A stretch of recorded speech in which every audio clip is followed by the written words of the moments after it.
Hi friends, நான் கார்த்திக். நம்மளோட previous டுட்டோரியல்ஸில் PHP பற்றின சில பேசிக்ஸ் பார்த்துருக்கோம். இன்றைக்கி நான் உங்களுக்கு கொஞ்சம் இன்ட்ரெஸ்டிங்கான ஒரு விஷயம் சொல்ல போகிறேன். என்னென்னா, நீங்கள் ஏதாவது ஒரு வெப்சைட்டில் போய் புதுசாக ரிஜிஸ்டர் பண்ணுறீங்க அப்படின்னா அவங்க என்ன பண்ணுவாங்க, உங்களோட இமெயில் அட்ரஸ்க்கு ஒரு வெரிஃபிகேஷன் லிங்க் அப்படின்னு ஒன்று அனுப்புவாங்க. ஸோ இப்போ நம்மளும் எப்படி ஒரு வெரிஃபிகேஷன் லிங்க் ஜென்ரேட் பண்ணி அதை அனுப்புறது அப்படின்ற ஒரு சின்ன பேசிக்ஸ் மட்டும் பார்ப்போம். அது பார்த்ததுக்கப்புறம் அதை லைவாக எப்படி இம்ப்ளிமெண்ட் பண்ணுறது, ஒரு ரியல் டைம் வெப்சைட்டில் வச்சு இம்ப்ளிமெண்ட் பண்ணுறது அப்படின்னு சொல்லி பார்ப்போம். ஸோ உங்களுக்கு நான் இன்றைக்கி சில பேசிக் ஐடியாஸ் நான் கொடுக்குறேன். ஓகேயா? ஃபஸ்ட் நீங்கள் என்னென்ன விஷயங்கள்லாம் தெரிஞ்சுக்கணும் அப்படின்னா,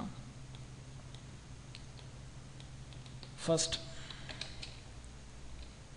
இமெயில் அட்ரஸ் இன்புட்டாக வாங்குறீங்க. ஓகே, வேறு என்ன வாங்குவீங்க?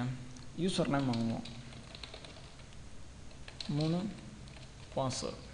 ஓகே, ஆக்சுவலாக உங்களுக்கு இந்த டுட்டோரியல் பார்க்கும்போதே ஃபார்ம் வேலிடேஷன்ஸ் பற்றியும் நான் உங்களுக்கு சொல்லிடுறேன்.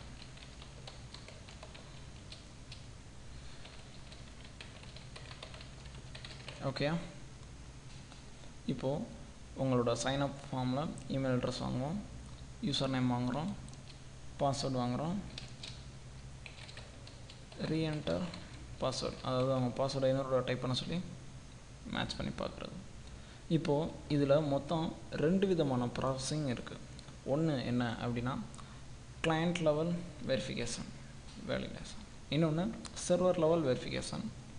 ஓகே, கிளையண்ட் லெவலில் பண்ணுறது என்ன அப்படின்னா ஒரு சின்ன ஜாவாஸ்கிரிப்ட் ஃபங்க்ஷனோ, ஓகே, ஒரு சின்ன ஜாவாஸ்கிரிப்ட் ஃபங்க்ஷன், ஓகே, அதை வச்சு என்ன பண்ணுறது அப்படின்னா, first if email is valid or not. இப்போது இமெயில் வந்து வேலிடான இமெயிலாக இல்லையா அப்படின்னு செக் பண்ணணும். இப்போ ஒரு சிலர் வந்து சைன்அப் ஃபார்மில் என்ன தெரியுமா பண்ணுவாங்க, இமெயில் அட்ரஸ் அப்படின்ற காலமில் ஒரு வேலிடான இமெயில் டைப் பண்ணாமல் சும்மா ISDF அப்படின்னு டைப் பண்ணிவிட்டு போயிடுவாங்க. இது ஒரு வேலிடான இமெயிலா? இல்லை. நம்ம என்ன செக் பண்ணோம் அப்படின்னா, இப்போது சம் யூசர் நேம் 1986@yahoo.com இப்படி இருக்குது அப்படின்னா ஒரு வேலிட் இமெயில். yahoo.co.in ஒரு வேலிட் இமெயில் அட்ரஸ். இப்போது ஹைஃபன் மதுரை இது ஒரு வேலிட் இமெயில் அட்ரஸ். ஆனால் இப்படி ஒன்று இருக்குது அப்படின்னா இது வேலிடா? இல்லை, இது வேலிட் இமெயில் அட்ரஸ் இல்லை, இது ஜஸ்ட் ஒரு ஸ்ட்ரிங். ஸோ கொடுத்துருக்க இன்புட் இமெயில் அட்ரஸ் வந்து ஒரு வேலிடான இமெயில் அட்ரஸாக இல்லையான்னு செக் பண்ணணும். 1. 2 என்ன அப்படின்னா, நம்மளோட யூசர் நேம் இருக்கு இல்லையா, இந்த யூசர் நேம் ஒரு ஆல்ஃபா நியூமரிக் அப்படின்னா என்னென்னா, யூசர் நேம் எப்படி இருக்கலாம், கார்த்தி 1986 இப்படி இருக்கலாம். இப்போ ஒரு சிலர் வந்து அவங்க பாட்டு யூசர் நேம் இப்படி வச்சிட்டாங்கன்னு வைங்களேன், அது நல்லா இருக்குமா? நல்லா இருக்காது.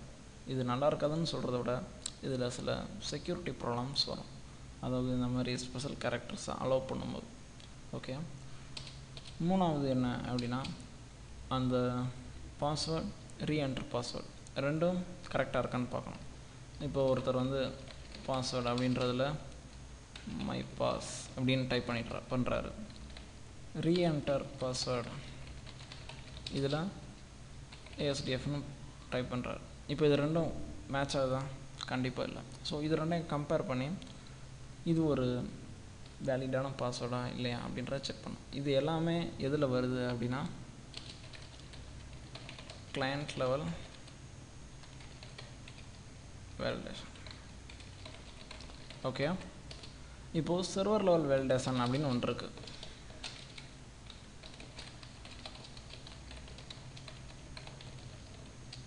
இது என்ன அப்படின்னா, இப்போ ஒருத்தரே ஒரே இமெயிலை வச்சு மல்டிபிள் அக்கௌண்ட்ஸ் நம்ம வெப்சைட்டில் க்ரியேட் பண்ண விடக்கூடாது. So checking if and email is exist or not in our database. Okay, நம்ம டேட்டாபேஸில் இப்போது நானே இருக்கேன்னு வைங்களேன். இப்போது யூசர் நேம் வந்து கார்த்திக் அப்படின்னு வச்சுருக்கேன், இமெயில் வந்து karthi@techtamil.com அப்படின்னு சைன்அப் பண்ணிட்டேன். இப்போது நானே திரும்ப உங்களோட வெப்சைட்டில் வந்து KN அப்படின்னு வச்சுட்டு KN இமெயில் அட்ரஸ் வந்து karthi@techtamil.com அப்படின்னு வைக்கிறேன். அப்படின்னா என்ன அர்த்தம்? உங்களோட வெப்சைட்டில் ஒரே இமெயில் வச்சு நான் மல்டிபிள் அக்கௌண்ட் க்ரியேட் பண்ணுறேன்னு அர்த்தம். ஸோ இந்த மாதிரி யாருமே க்ரியேட் பண்ண விடக்கூடாது. இதை நம்ம தடுக்கணும். ஓகே, ஒன்று. ரெண்டாவது என்னென்னா, சேம் கண்டிஷன்னா யூசர் நேமுக்கு. Okay, user name exist or not. அதாவது ஒரே யூசர் நேம். இப்போ கார்த்தின்ற யூசர் நேமில் நான் ஏற்கனவே இருக்கேன். உங்கள் வெப்சைட்டில் இன்னொருத்தர் வந்து நானும் கார்த்தி தான் அப்படின்னு சொல்லி அவரும் கார்த்தின்னு சைன்அப் பண்ணிட்டாருன்னு வைங்களேன், என் அக்கௌண்ட் அவர் அக்கௌண்ட் ரெண்டுமே ஒரு கொலாப்ஸ் ஆகிடும். மல்டிபிள் ரெக்கார்ட்ஸ் ஒரே யூசர் நேமில் இருக்கவே கூடாது. யூசர் நேம், இமெயில் எப்போயுமே எந்த ஒரு வெப்சைட்லேயும் ரிஜிஸ்ட்ரேஷன் பேஜில் யூனிக்காக தான் இருக்கணும். ஸோ இந்த ரெண்டையும் நீங்கள் கண்டிப்பாக சர்வர் லெவல் வேலிடேஷனில் வச்சுருக்கணும். ஓகே, இதுக்கு அடுத்த பார்ட் இப்போ ஓகே ரெண்டுலேயுமே பாஸ் ஆகிட்டாங்க. இப்போ நான் வந்து ரிஜிஸ்டர் பண்ணும்போது ரெண்டுலேயுமே பாஸ் ஆகிட்டாங்க.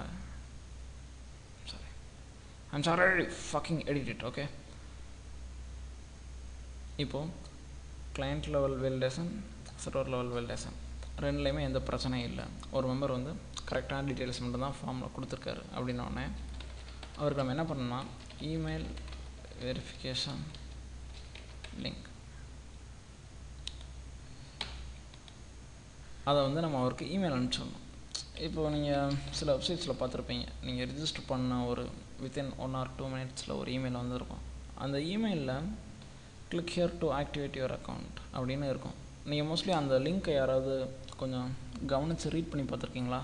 இப்போ மோஸ்ட் ஆஃப் த வெப்சைட்ஸில் எப்படி இருக்கும் அப்படின்னு ஒரு சாம்பிள் சொல்கிறேன். இப்போது டெக் தமிழ்லேயே நம்ம வச்சுருக்கோம் அப்படின்னா www.techtamil.com/verify.php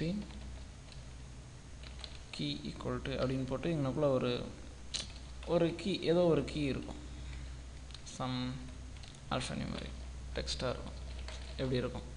ஓகே, நீங்கள் இந்த பேஜை விசிட் பண்ணோன்னே we have successfully verified your account, you may now log in to your account அப்படின்னு சொல்லி வரும்.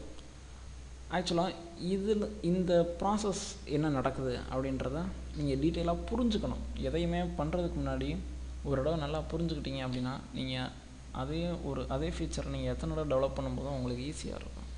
ஓகே, இப்போ இதை எப்படி பண்ணுறாங்க அப்படின்ற ஒரு சின்ன ஐடியா நான் உங்களுக்கு சொல்கிறேன். ஓகே, ஃபஸ்ட்டு இந்த கீ இருக்குது இல்லையா, ஒரு யூஆர்எல். இப்போ நீங்கள் வந்து ரிஜிஸ்டர் பண்ணுறீங்க அப்படின்னா உங்களுக்கு வர்ற இந்த கீயும் அடுத்து ரிஜிஸ்டர் பண்ணுறாரு பார்த்தீங்களா, அவருக்கு வர கீயும் பயங்கர யூனிக்காக இருக்கும். ரெண்டுக்கு எந்த ஒரு சம்மந்தமும் இருக்காது. இந்த கீயை எப்படி அவங்க ஜென்ரேட் பண்ணுறாங்கன்னு உங்களுக்கு ஒரு கெஸ்ஸும் பண்ண முடியாது.